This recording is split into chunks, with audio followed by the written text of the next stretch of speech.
সকাল সন্ধ্যা হরতালে বিভিন্ন জেলায় বিচ্ছিন্ন সংঘর্ষ হয়েছে, ভাঙচুর করা হয়েছে যানবাহন, আগুন দেওয়া হয়েছে গাড়িতে।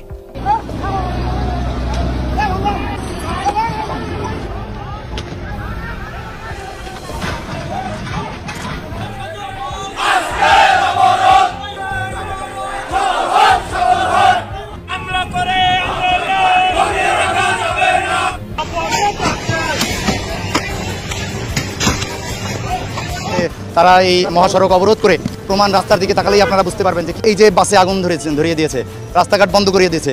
একেই বলে ছাত্রলীগ ও আওয়ামী লীগের সাহস।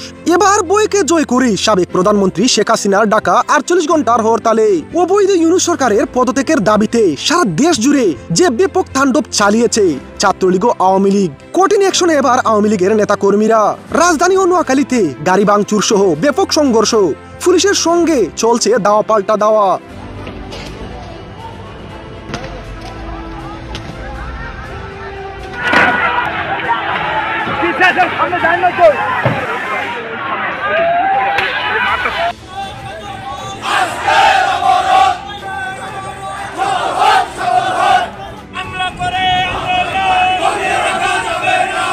তারিখ হরতালের খবরে বিভিন্ন জায়গায় চলছে না দূরপাল্লার গাড়ি।